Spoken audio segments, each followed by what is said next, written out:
Hello and welcome to this week's episode of the Philosophical Weightlifting Podcast. I'm your host, Joshua Gibson, joined as almost always, semi-annually, frequently enough to be termed a transient co-host. There you go.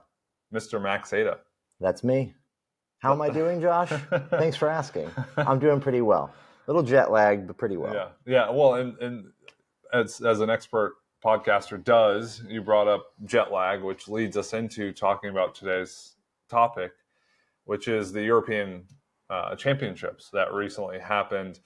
You have been on a string of commentary contract jobs with Weightlifting House, alongside our favorite British weightlifting ambassador, Seb Ostrovich. Yeah, the only British ambassador to weightlifting. Yeah. Michaela Breeze, I guess. Michaela Breeze, yeah. That's one in there. Seb first only to Michaela. And then you joined him for Europeans. You guys commentated the entire event. And I've gotten a lot of feedback kind of hearing you talk about it. We spoke about it at length from a training standpoint, an athlete standpoint, like what did you see, what was happening in the training hall, what happened at the competition venue.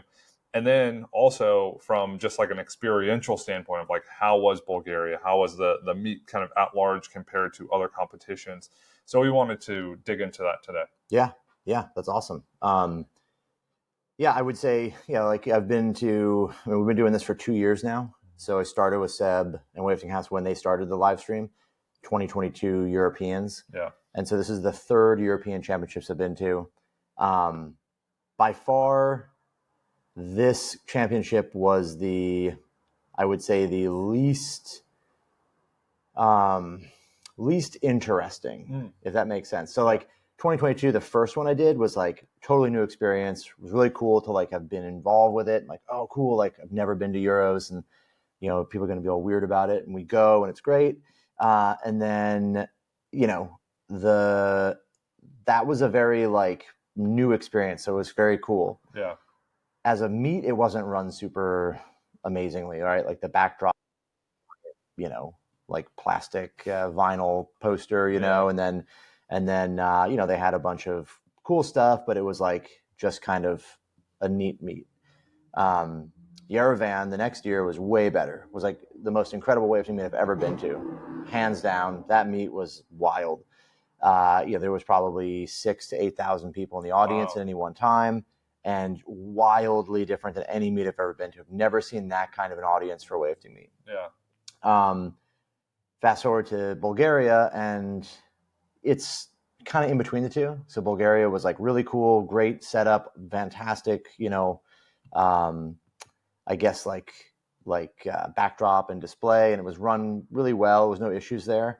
But the level of like audience was a little bit down. Yeah. Some sessions were big. Carlos was big. The ones were kind of like better, but not amazing. And then the actual meet itself was like, the way I would describe the entire meet, the gist was like, all that matters is qualifying for the Olympics, and the influence that had on the entirety of the competition kind of, it kills the non-Olympic classes. There's just nothing there. The competition's not bad. It's just not that intense. Yeah. It's not deep, right? Yeah. And then the Olympic classes were like just bomb outs galore, missed lifts everywhere. Some sessions good, some just total shit shows. So like overall, it was an interesting experience. It was kind of neat, but it was you could feel the vibe was like, this is the end of the quad. Yeah. Well, and I think that's why when we talk about the organization of the qualification period, or the way kind of from the top people manage the sport, is you see the influence directly at the biggest competitions on the globe, basically. So at Europeans, it's like you can feel the qualification procedure bearing down on the athletes, bearing down on the competition. So instead of getting people to perform at their best, you're forcing people to perform at their worst. Yeah. And you would say, well, it's sport, right? You would expect bomb outs. And it's like, you shouldn't expect bomb outs. No. You should expect 6 for 6 performances, because the idea is that if everyone performs perfectly, that creates the best sport, and then it creates the best ability to decide who should go to the Olympics. Yeah. Not like who can hit a one-off total, and then who just like doesn't play the game or can't play the game, and then who can. that will largely decide. Yeah, and that's like been happening this whole quad. It's just been a brutal, it's been brutal. It's been like every single meet has just turned into, it's just degraded into who can make a big total. And there's no longer like a sense that like Europeans has a, like whoever wins is doing well, or like, it doesn't mean they're not, but it just feels so much less important. Yeah. In fact, I would probably even go so far as to say that's been the general trend of weightlifting over the last decade, is that the actual competitions just feel like they've lost their luster. Winning the world championships just feels like, so what? Like it's all anyone cares about is like the lift they did, where they're going to rank for the Olympics. And the whole quad last year felt like that. It's just like no meet matters.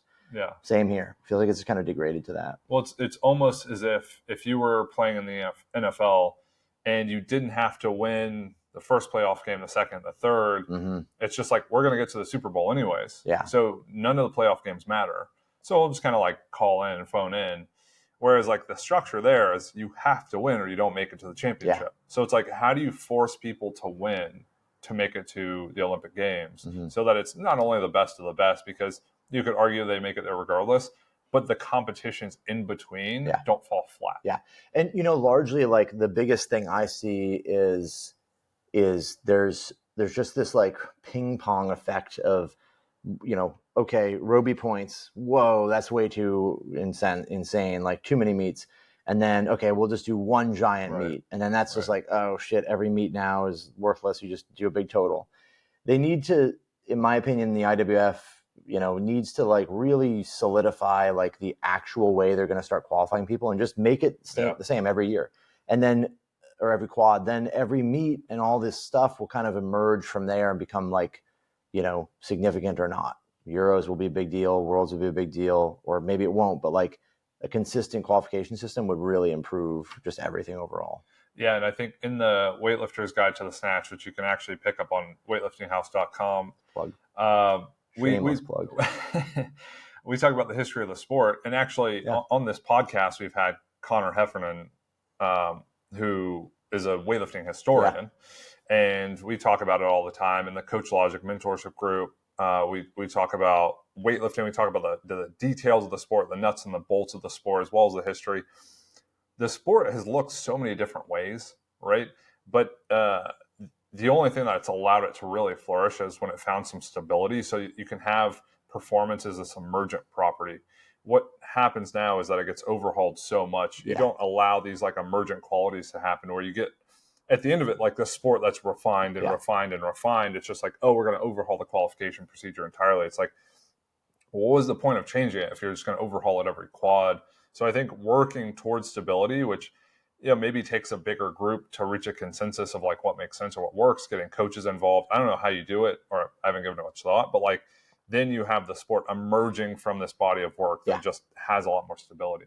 Yeah, and I think that's just like, it's something that's being observed probably more so by like us, especially because like I'm at every meet. Yeah. So it's like, oh, you see the impact. If you're just following your favorite lifter on Instagram and you see them compete twice a year, and you watch their training, you like their training, you just follow them, you probably don't notice it as much. That like, oh shit, like this girl was bombed out at this meet trying these giant numbers. And you're like, why did she do that? Well, because she's trying to make the Olympics. And if she doesn't make this total, it's over. That is more obvious to us because we see them at 2 or 3 meets a year. Yeah. And so it's a different sort of vibe, I guess. It's like a different perspective on it. Yeah. Well, it's a different lens, right?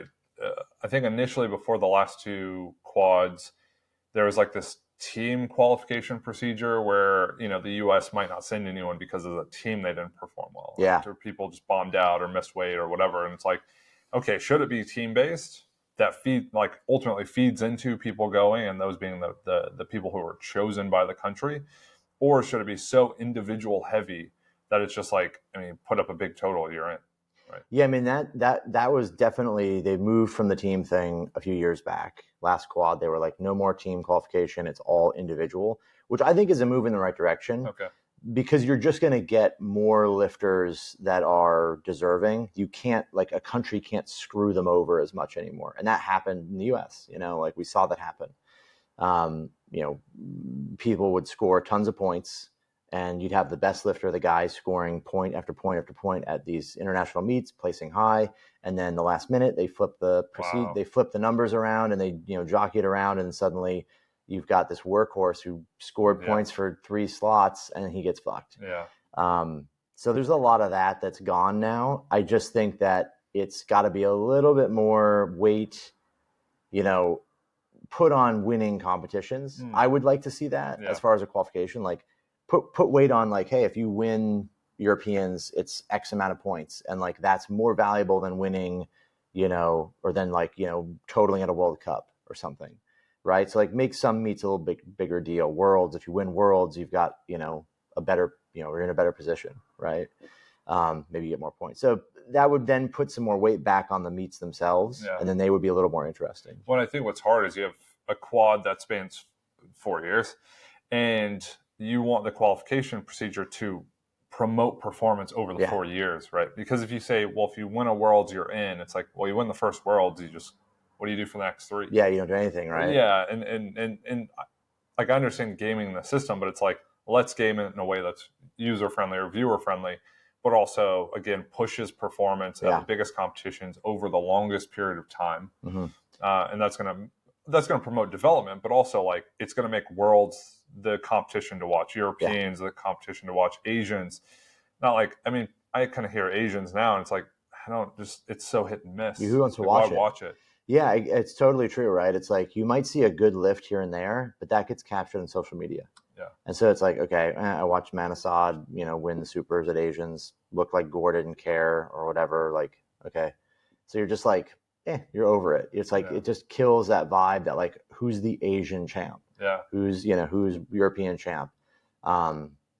It's interesting. It's a tough thing. I don't know what the right system is. And, we saw even Sarah Davies posted that she's on the athlete committee and was like, we begged to have an average total, not one big total. And they refused to do it. Yeah. So, the IWF has definitely, in my opinion, it's always been at odds with the athletes because it's mostly a self-serving kind of organization. And so like, when you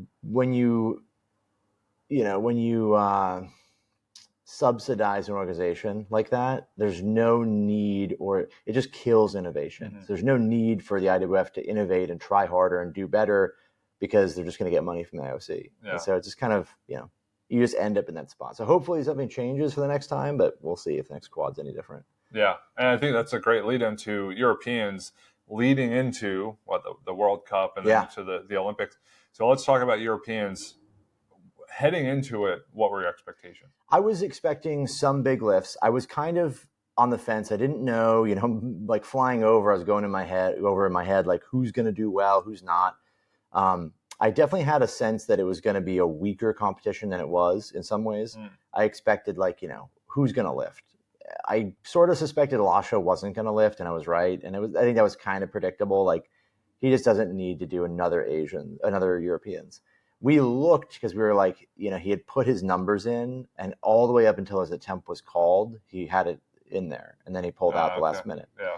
So there was a definite sense of like, oh, maybe he's like going to try to go for like the most European championships ever. Yeah. But we looked it up, and like, Riegert has 10, Vardanyan had 10. Like there's a bunch that have 10 European champs, which is crazy. That's a decade of winning. Do you think, and this is a quick aside, those guys cared more about European championships, therefore they went and won as many as they could?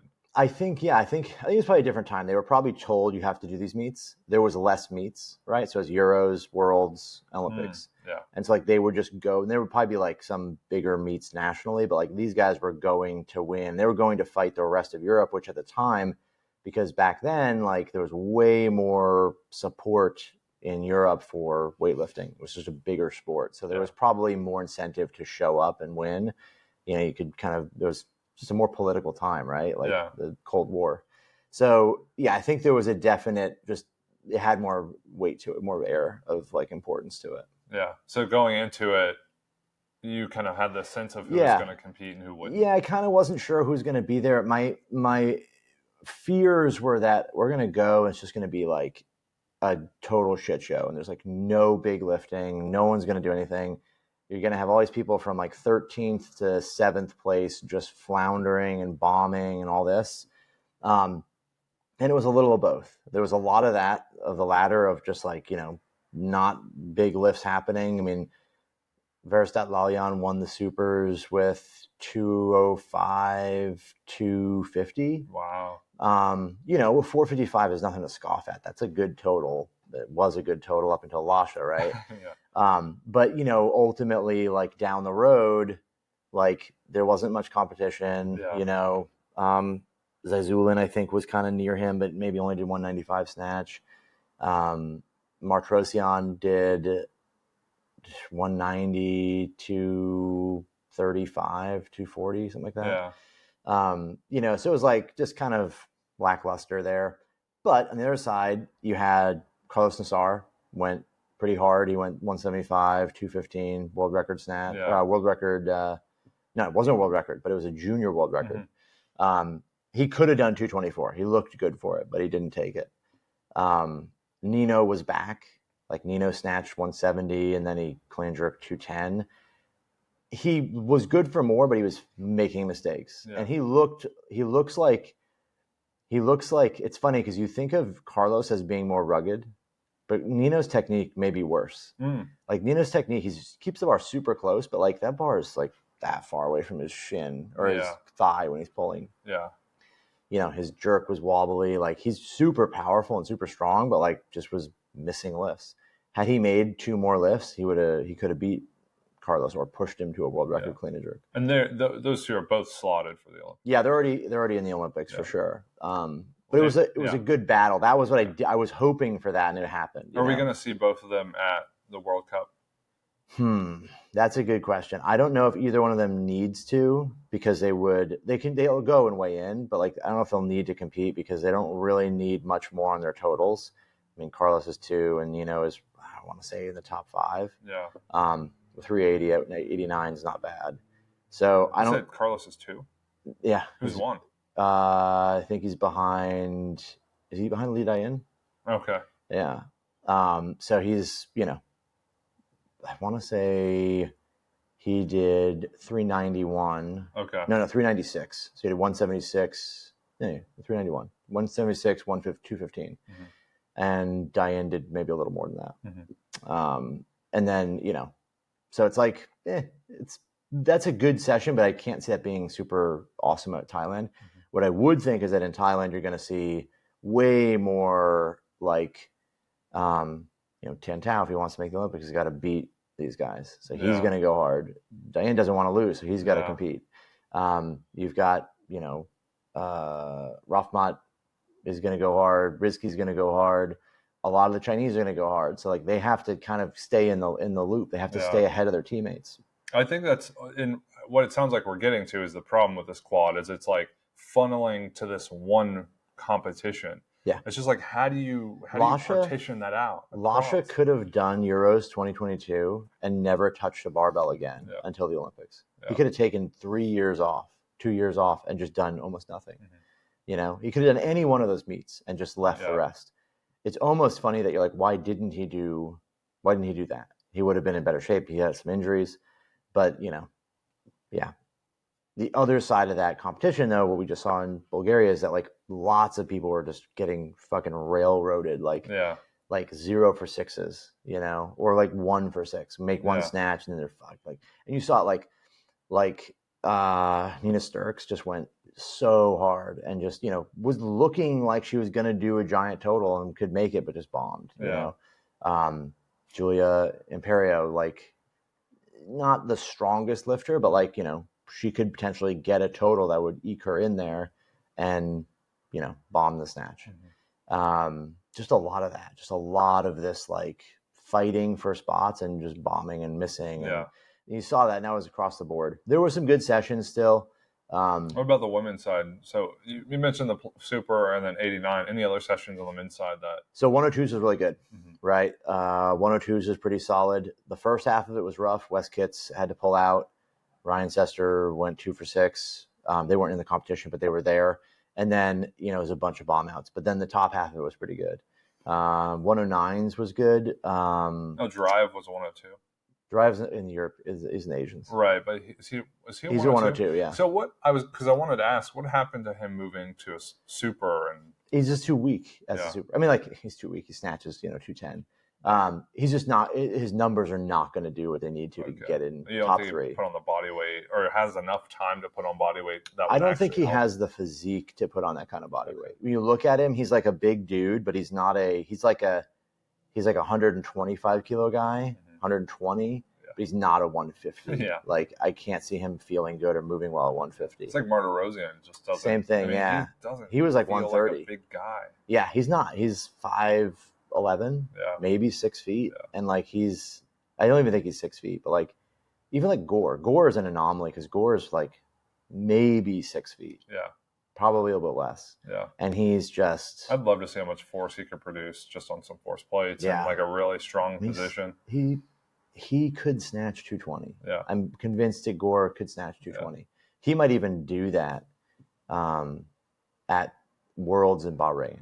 Yeah. After the Olympics. Yeah. I could see him breaking Lasha, like doing something he's going to break an Asian record, but trying to do something to break into this world of like, look, now he's as good as Lasha. Yeah. He won't in the clean and jerk, but. You know how old is he? How old he is? Like he's 27, late 20s, early 30s, maybe, probably late 20s. Okay.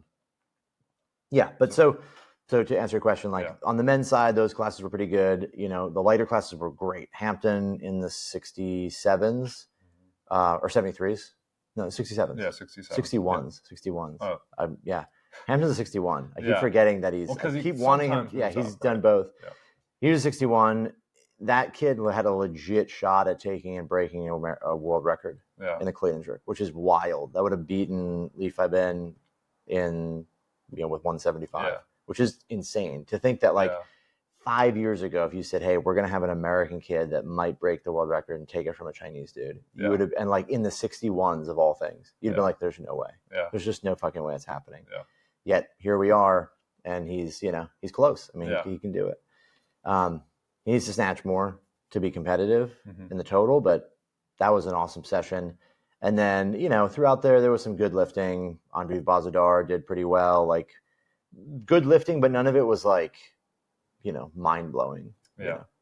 The women's side was good. Women's side was pretty solid. You had the U.S. there. Olivia Reeves did some big numbers. The little preview of Olivia versus Toma was kind of neat. Yeah.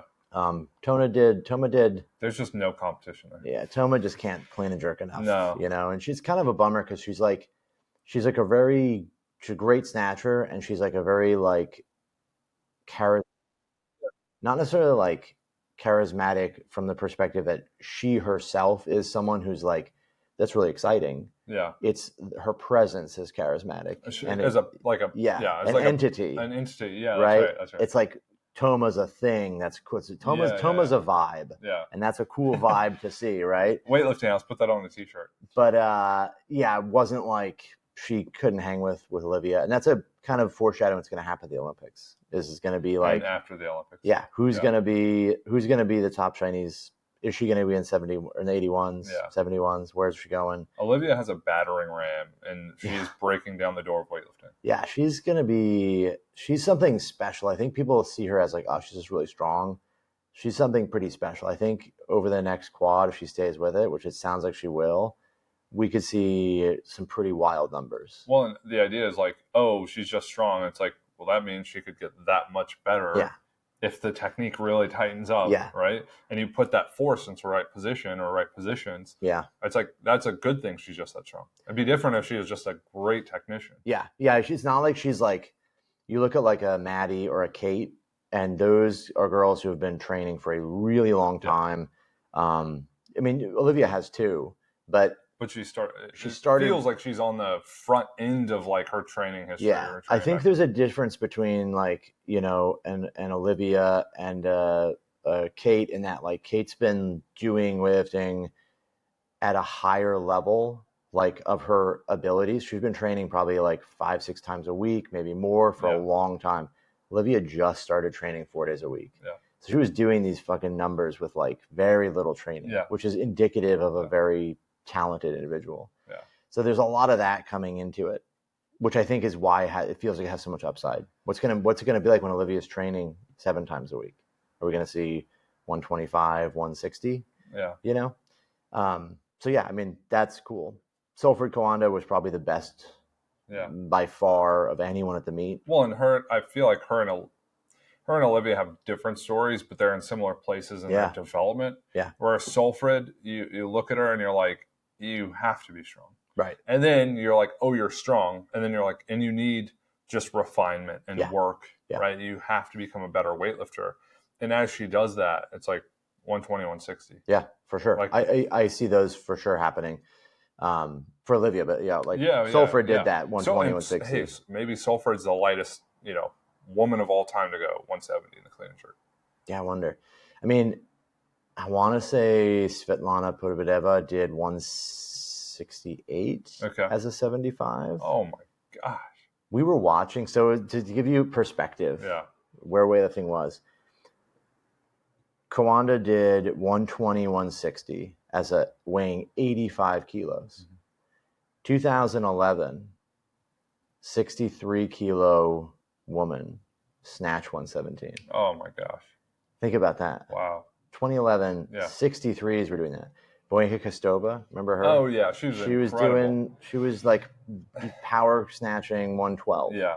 I think she snatched 112 and clean jerk 140. What was her body weight? 58. Yeah, that's insane. I mean, and she was... The drugs work, kids. Yeah. The drugs work. Well, and the thing is, like, she was so brutishly strong. Oh, I think she's got some of the strongest lifts on YouTube. Yeah, they're like 215 back squat. Yeah. Yeah.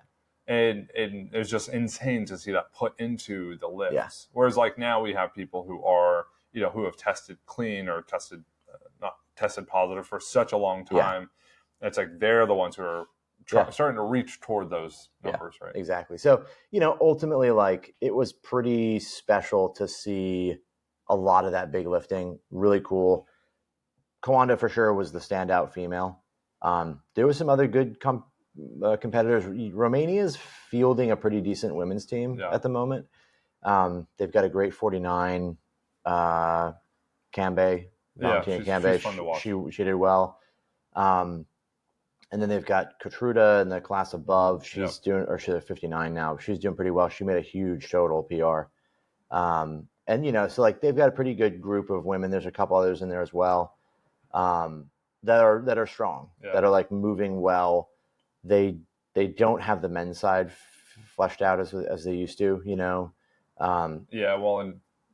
Yeah. So it's just a different kind of... It's a different era. Yeah.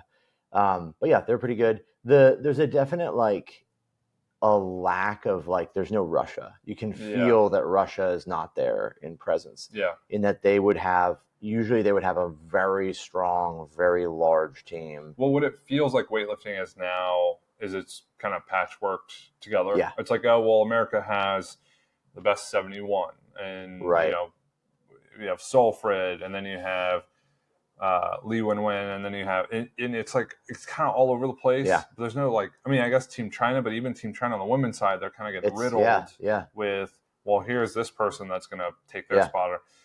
You don't have that huge presence and that huge team, but you don't have that from multiple countries. So now you're fielding multiple big teams that are going head to head in multiple categories. Yeah, I would agree. It's just become a much more widespread. And I think that's the nature of a cleaner sport. Yeah. I'm not going to like, believe that it's totally clean still. Well, the drugs don't level the playing field in the sense of like, you can get from top to bottom a bunch of people who aren't maybe the genetic quote unquote elite, but the drugs can elevate them to a point where it's like, now they're all pretty darn good. Yeah. Whereas like, to get an Olivia Reeves, that's really rare. Yeah. It's really, really rare. You're not going to field a team of Olivias from top to bottom. Yeah. And so it's kind of like you said, it's kind of cool because you're getting more athletes from across a broad spectrum, right? Different countries, different places, which is neat. That's I think a big win. Yeah. So overall, it was a good competition. It ran well. No major hangups, nothing really weird at the venue or the meet. Yeah. It was solid. No holes in the platform. No. So there was a couple of bars landed on the stage, and they didn't. There was no Daniel Godelli escape tunnel. Yeah. So it was just overall like a pretty good deal. Yeah. Um, What and I did a podcast with Seb yeah. recapping the quad. So it was Yeah. winners, letdowns, and wild cards at the quad. For Europeans, you talked about your winners. You maybe touched on your letdowns, but who are your wild cards kind of coming out of this that it's like, okay, in Thailand, if these people go, they're going to be really fun to watch. And I think Robu kind of had a much better performance than he has lately. Robu is probably the biggest wild card on the men's side. I would say, I'll tell you who it is. That's the biggest wild card in the men's side in weightlifting that no one's thinking about right now. And we saw some lifts he did that make me think like, holy shit, everyone forgot about this guy. Well, and if we had something we could cut to, this is where I would stop you. And no one's thinking about this guy, you're going to find out right after this advertisement. Yeah. Right after this advertisement, brought to you by Coach Logic. And weightlifting.ai. Yeah. Lesman Paredes. Oh, yeah. That dude's moved up now to 102. He was hurt, and so he didn't compete for a while. He didn't really do much of anything since Asians 2022. Yeah. We saw some lifts. I'm not going to say what the lifts were. Yeah. He went 4 for 4 at a local meet as a tune-up. And the dude's bringing heat. Yeah. He is in rare shape. Yeah. So I'm really excited for him. I think he's going to be the dark horse of a lot of this, where we see Li Wenhua. Slipped under the radar. Yeah. Li Wenhua looks like he's going to be this monster, but that dude, Lesman, could show up and just rock everybody's world. Because he can snatch. He was snatching 189 as a 96. Yeah. If he's weighing 102, could he snatch 192? Wow. 192, 220? That's really good. I mean, that would be a huge total. Yeah. 412? I mean, who's going to touch that? Yeah. You know, Li Wenhua did 404, right? So, I mean, that could be good. Miso, I don't think he can touch that total. But yeah, that would be exciting to see. So I think he's the one I want to see on the men's side for sure. Yeah. So Lesman's the wild card. Lesman's a wild card. On the women's side, I just don't see there being the wild card is Olivia, because it's like, does she get 10 kilos stronger by the Olympics and then show up, and whoever went into the 81s or 71s is just like, shit, that was a mistake. Well, if I were to hedge on that, I would say just seeing her rate of progress, and also seeing how easy lifts look. I mean, she went into Bulgaria and did 115, 140, and you could say like, well, she didn't really push herself. And it's like, yeah, but she did 115, 140 without pushing herself. Yeah, I mean, I could see her. I think she's making faster progress than Sulfrid. Yeah. Sulfrid's definitely improving, though. I can see over the next quad, those two will just be the most dominant female lifters. And what Sulfrid's doing is she's putting a lot of work on the front end with technique stuff. Yeah, right? She's really improved her lifting. Stuff. So you're not seeing like what Olivia is basically doing is like you're seeing the big lifts get bigger. Yeah. With Sulfrid, you're seeing them tune things up. Yes. Right. They're under the hood so that when she goes out to a European, she can go 120, 160. Yes, I agree. Yeah. So I would say Olivia is just this absolute wild card. Like she could go in and just hit some total that no one expected, and it's like, 120, 155. Yeah. And like it wouldn't. That's a giant number, 275. But like it wouldn't be like if I went to a coma and woke up after the Olympics and you told me that, I'd be like, oh, okay, yeah, that checks out. Yeah. So yeah, I would say like for sure those are the two to watch. Like Lesman is the one to watch. He's going to Thailand, so I'm excited to see, does he do something there that's just wild? Because he actually is the one guy for Bahrain that has a very legit shot of winning a gold medal at the Olympics, which would be Bahrain's first. Yeah. They're putting a lot of their hopes on him. Yeah. So I see him as the guy that could potentially do it all. Yeah. And you and Seb commentated Europeans. You'll also be commentating the World Cup in Thailand. Yeah, we're going to be in Thailand. So that starts March 31st. So we'll be there the entire time doing the commentary. And then, the bummer is there's no Olympics for us. Mm-hmm. So we don't get commentary for the Olympics. I mean, maybe there's some weird scenario where they hire some, Seb or something, and he goes. That would be awesome. But it looks like they're just going to use their own commentators for it. The cool thing will be, I think Seb and I have talked and chatted about an idea of like doing some kind of a like fight companion style thing where maybe we sit down and do a casual kind of this style podcast-esque, not really the like commentary, but like a companion to listen to. You could listen in with us while you're watching. A little more casual, more playful, less straight. Yeah, and maybe even bring in some guests and have like more chats around it. Something that I think would be cool that we just chat about briefly is like, I'd love to see like a post-competition show. Mm-hmm. Like I'd love to go to these meets, do a commentary. After the commentary, Seb and I and maybe 2 other guests or something. It's like a breakdown, analysis of how it went. Yeah, go down and do the like Monday morning quarterbacking. You could do it right after. You could do it in the morning, the next morning, and just talk about the session. Do a little highlights, wrap it up. Like a regular sport would do, right? Where it's like, the little post meet or post competition sort of thing. Yeah, and then I think that's what we've talked about. Is like, how do you make something professional? It's like, you bring professionalism to it. Yeah, right? Exactly. I think what would be interesting is we cover the athlete side really well. We talked about the winners, some of the letdowns, the wild cards heading into Thailand, and then we could talk about, from a coaching standpoint, did you take anything away from this? Do you see anything that is going to inform how you operate as a Monday morning coach? So, nothing that I see from the coaching perspective. I will say that, and this is going to sound like kind of, don't take this as like an arrogant thing, but there's a lot of really bad coaching going on. There's a lot of bad attempts and just like the wrong numbers being called, where you're like, why would they take that number when 1 kilo more would move them into a way better spot or win a medal or do something?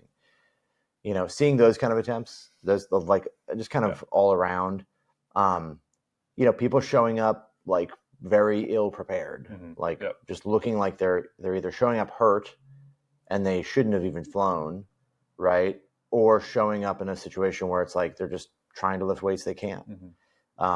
That's an aside from showing up to try to like qualify. Of course, you're going to take weights you might not be able to make. You just see people making bad attempt selections. And then, just in general, like, you see it. You just see this kind of like, there's a distinct difference between some of the better teams and better coaching. Yeah. Sharper technique, more made lifts, better composure. And then the other teams that are like, just like attempt selection that looks like it was pulled out of the bottom of a cereal box. Yeah. You're just like, what are you doing? Why are you opening there? So that's for sure. It happens all over. It's a lot of meets. Coaching wise, like, I mean, Carlos Nassar doing weird ass workouts, like double days with huge, missing a triple in the snatch, grinder triple front squats, like 2 days out. You can do that and clearly win, but like, what is the point? I think there's a thing that's missing, which is that not every team, but like a lot of teams that like, there's a distinct difference between the way like the Italians show up to a training hall and the way that the Armenians do. They both show up as teams. They both have a lot of people there. The Italians do a bunch of little things and kind of warm up. The coach is very present watching. The Armenians, 20 kilo jumps to, near world record weights, like just big lifts, big attempts. That's not to say it's a, there's maybe some individuals that do that, but like as a professional organization, different situations exist for sure. There are some coaches and teams that are just really dialed in. They're chipping away at little things. They're attentive. The Chinese are the masters of this. Like they really just have a unified front when they show up, and they're doing a lot of really good little things. Sometimes they do weird shit, box squats and stuff like that. And you're just like, who knows why they're doing it, right? It's not a valuable thing. It's just something they're doing for some reason. But yeah, you see a lot of that, like just fucking weird attempts, weird calls, weird things, sloppy training, lazy stuff. Yeah, that's interesting. Yeah, you wouldn't think it, right? You're like, weightlifting in Europe has got to be like super dialed in, but like there's a holdover, I think, from like other times, right? And it's like you look at a lot of sports and think about like the amount of technology and the amount of like the application of like being flawless. Like we think of weightlifting as like, look how much work we put into technique. I would be willing to bet it pales in comparison to like the technique work done in like sprinting. Yeah. Like they'll do analysis, very in-depth video analysis of, sprint mechanics, and it's well studied. It's not just like, fucking have at it. Let's do a heavy day. Let's max out today. It's like very it's a much more methodical approach. I think baseball is probably the best sport. Baseball, and sprinting is probably great.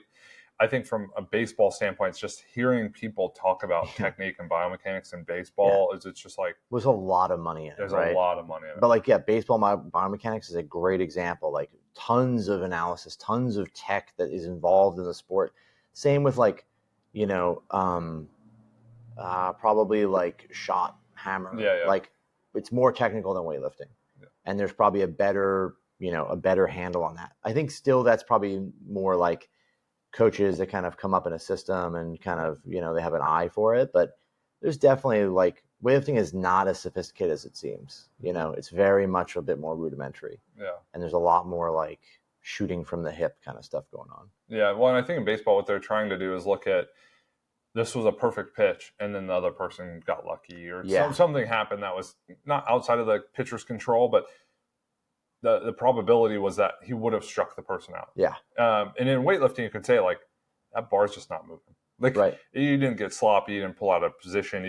There's no quirk you don't normally have. Like you really took the best attempt you could. Yeah. And I think it's trying to chalk it up to that. Like, can we align the technique in a way where it's like the program's working or it's not just like the athlete's lazy or making bad jumps or we're making bad calls. And that's what they're trying to do in professional sport. Yeah. Yeah, and it's very much a sport that feels like it's stuck. It's kind of trapped in this like old way of things.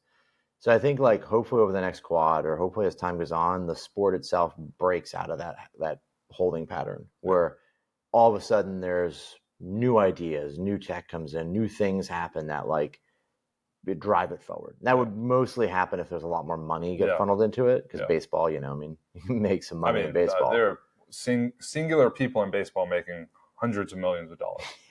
In one contract. Yeah. So, until that happens in weightlifting, it's always going to There's not hundreds of millions in weightlifting. No. The entire IWF doesn't even have that much money. Yeah.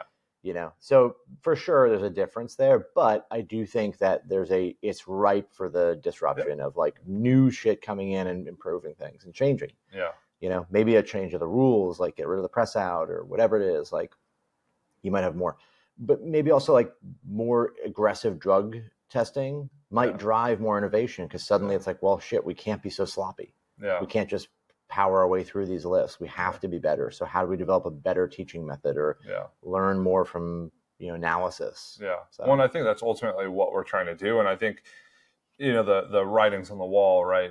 You and I actually are going to be on the roundtable in coaches only in March. So March 16th and 17th, we'll be on the roundtable with Mehmed, who was a 30-time Bulgarian national champion, which I don't know how he came up with that number. And then, so we'll be on a round table. Well, Aaron Cunanan, Zach Robinson, Eric Helms, Olivia Reeves. Wow. That's a table. That's a big table. It's a very round table. Yeah. Spencer Arnold. So that's going to be a lot of fun. That'll actually be linked in the description. And then with the Coach Logic, Coach Mentorship, I think that's ultimately what we're trying to do is say, hey, here is Dr. Kyle Travis, who is one of the foremost experts in developing maximal strength. Yeah. How do we give people access to them? How do we have a conversation with them that's like productive and drives coaching forward? Yeah. Is that kind of what you take away from these big meets or these big competitions? Like thinking about your place in weightlifting as a coach. How do you feel after a meet like that? Is it something where it's like a growth mindset of I can do a great job, better than the people who are coaching here? How do we develop a system or get people to that same point? I don't know if I don't think of myself as like, I can do a better job. I just know I can. No, I know I don't think of that. Yeah. I think of when I'm in that situation, I look at it, I'm like, I have the mindset a lot of times of like, if I see someone doing something, my brain goes to a place of like, how can they do that more efficiently? How can they do that better? Like, it could be anything. It's like, watching someone cook breakfast and you're like, wait, why are you like, if you did it this order, you'd be more efficient. Yeah. So you could like be more effective. It's a very engineering mindset. Right. So there's always this sort of sense of like looking at the whole thing and being like, oh, they could improve these things. I think that's what made me a better coach is like having this mindset of looking at somebody and thinking, you could be better if you didn't do that. If you didn't drive like that, or you did this exercise, you did that, you'd improve that little thing. And if you just keep doing those things over and over again, you'll be better. So when I look at it, I always think to myself, like, what's lacking? Like, where is it that we could improve all of this? Like, too many people in one session, right? Let's cut that down. That would make it more exciting. You know, compress the group to only lifts that matter against each other, right? Or you look at it and you're like, man, like, it's really hard for someone to watch this and have any grasp or understanding on what's going on. What is a good lift? What's a bad lift? Like, where's the efficiency? You know, like what matters here? What are the numbers and the stats that really matter to people? I don't think it's the numbers. I don't think it's the totals as much as the numbers that would matter to somebody would be like probability of success. How critical is the next lift, right? And we actually had that this time. Seb had a little bit of data. It wasn't like a ton, but it was a little bit of data that was from open weightlifting. Oh, great. So I can't remember his name, from the UK. Okay. I doubt he watches this, but Scream and Jerk. If you want to follow him. No, that's his Instagram account. Oh, okay. Scream and Jerk. But I think he provided. I didn't mean, is that his actual? Yeah. He provided some data for us that was kind of like percentage of success on openers and thirds. Now, I'd like to see the percentage of how accurate that data was. Yeah, I don't know where it came from. Because I feel like there's oftentimes Seb's like, this person's going to do this and that and this, but no one fact checks it. No one comes in after the fact and says, like, you were completely wrong across the board. What I would like to see is data that's used in a way that we can predict. So you could say, like, if the person is taking this weight on their first attempt, what is the statistical likelihood they make it? Yeah. If they make that lift, what's the likelihood they make the next? Yeah. You know, if we have enough data on individuals and then enough data on all lifters, you know, because like what the question would be like, can we even answer the question, like, what's the greatest jump from first to second that's been successful as a percentage of someone's total? We don't even know that. There's a number. For sure. There is a largest somewhere, right? There has to be a number. You know, and like gathering more of that kind of statistical data, I think would make commentary a bit more exciting and more interesting from the perspective that you could paint a much better picture, which is like, how big of a deal is that next lift? We do that in the commentary by hyping it up and talking about it, but to have that data would be kind of exciting. Yeah, it feels kind of hollow when you're just like, oh, this person's in shape for this lift, and it's like, well, probabilistically speaking, they actually always miss their second. So there's a 10 to 1 odds they're not making this lift. You know, it's like this is a 99% failure rate. Like, this is probably not happening. And if they make it, it's that much cooler. Yeah. Well, I think that's a helpful mindset. The one you talked about when you say something along the lines of, I watch this person in the training hall, this is how they look. They could probably benefit from training like this or using this structure. Because I think what generally would happen, or what is a common way to approach it, is, oh, that's interesting. And then like that's the extent of it, right? Or like, oh, I should do that. Instead of like more of a critical kind of thought of why, what, and how. I think, sorry. No, you go ahead. I think what's interesting from a coaching perspective is you look at the Italian team, and there's just different styles. There's like the Italian team, and I want to say the Georgian team. They don't even really, from my understanding, I could be wrong, they don't even write programs out. They just every day. Both countries. Yeah, they just go in, and the head coach, like in the Italians, they all have to like announce when they're going to lift, and he watches each person, and then he goes in and prescribes the training on that day. You're doing this, you're doing that. Same with the Georgians. Very similar, where it's like there doesn't even seem to be like a good, like there's not like some written sort of structured program. You know, good or bad, I mean, those teams do well, some do well, some don't do well. But the question becomes like, okay, how do you refine that? Yeah. You just can't. Well, you just that guy passes away, and that's all gone. Well, and I think people listening to the podcast probably don't think this because they're very intelligent, especially if they're listening to this podcast. Yeah, the 4 of you out there. 4,000. Some people might think instead, why do I write programs? Yeah. Why do I think ahead? And we had a conversation about this in your gym, actually, Max's gym in Oakland.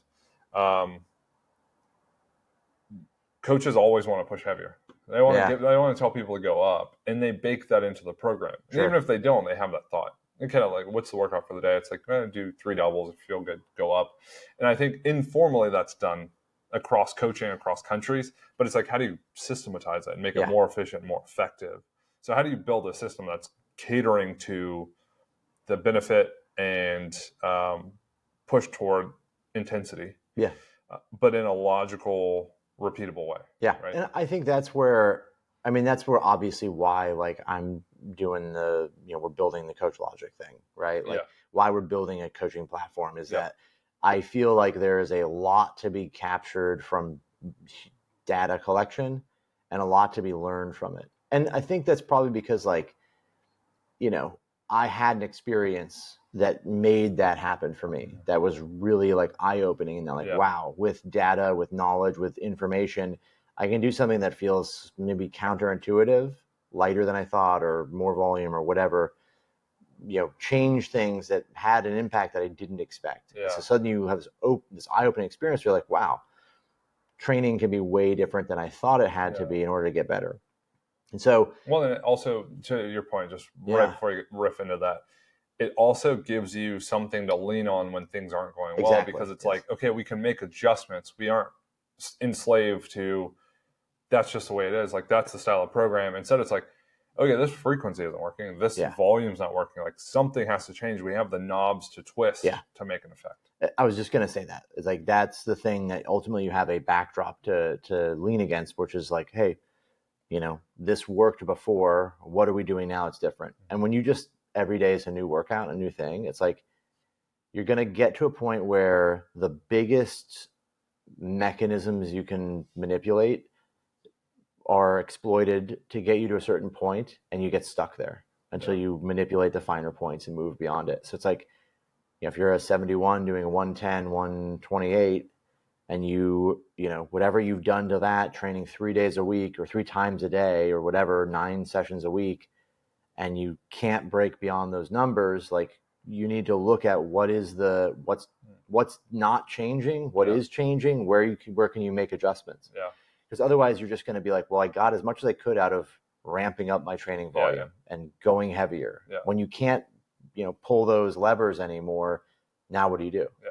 So I think that's the biggest thing I saw there, is there's definitely just a lack of innovation. It just does not exist. There's no real growth from the perspective that, like, any teams, US otherwise, are really like treating this as a scientific problem to be solved, which I think decades ago the Russians did, Germans did. They saw it as like, we have a problem. Let's find what's worked, and we'll analyze that and then draw conclusions from that to see what we need to do to make everyone else better. Yeah. Yeah. I was trying to come up with a pithy quote about comfort and it being the enemy of innovation, but I think it's, who's going to carry these boats? Just came up with that. I just made that up. Who's going to carry the boats? Yeah. Your shirt, you're missing your shirt today, but David Goggins thing, that's it. Yeah. It's just more. Yeah. Do more. Yeah. And we talk about this all the time. It's like, can you write training in a way where you can tolerate doing more? I actually had Matt, a guy that I coach. I do one-on-one coaching, weightlifting and powerlifting. And he just blew up a 220 squat, like blew it up. And he's like, this is some of the most volume I've done. Yeah. Like, this session's like the biggest session. And he looks good. And, it's a great place to be when I feel like with Matt, you're probably listening to this, Matt, it's up to him to make progress. Like, he has the tools. Yeah. He's stronger. He's more technical. He's as explosive. And it's like, Matt, put the weight on the fucking bar and make it. Yeah. Like, and that's a great place to be as an athlete, because it's like, I get to decide when I make a PR. Yeah. Not like I have to be lucky. It's like when am I gonna, decide? Yeah. When do I make the decision to get better? Right. Brutal to call out your guy on your own podcast. that's a fucking baller. Sign up for one-on-one remote coaching, and you also can get called out on a podcast. Yeah, if you want to get blasted by your coach on a live podcast. That was a great conversation. It was awesome hearing about Europeans, the winners, the letdowns, the wild cards, what you learned as a coach, how we plan on pushing coach education forward to kind of level the playing field and make it more systematized and repeatable and innovative. If people are interested in getting called out by you on a podcast, where can they go to sign up for that? You can follow me on Instagram, Max_Aita. You can get remote coached by me. Just reach out on, through DM, or you can check me out on teamaita.com. If you want to get great programming, just check out weightlifting.ai. Yeah. That's the place to go for our app. And then if you're a coach, if you're looking for a new platform, if you've used TrueCoach or you've used any of the other shit programs out there, then go ahead and shoot me a message, and we're going to try and get a small MVP beta testing group going for the Coach Logic platform. That should come out, maybe the next couple of weeks. And if you're actually a coach who cares, you should be absolutely foaming at the mouth to sink your teeth into this coaching platform. Yeah, it's going to be very cool. I'm excited. So yeah, I'm excited as well. If you want to follow me, you can go to Instagram, look up Josh_Phil WL. It's PHILWL. One-on-one remote coaching. We have the coaching mentorship, which is at it's called Coach Logic. It's basically the overhead title, right? Yeah. The overhead business, and it's linked down below. We have plenty of calls coming up with experts in the field of sports science, strength, hypertrophy, skill acquisition. Everything else will be in the description box. You can check all that out. And until next time, we'll catch you guys on another episode of the Philosophical Weightlifting Podcast.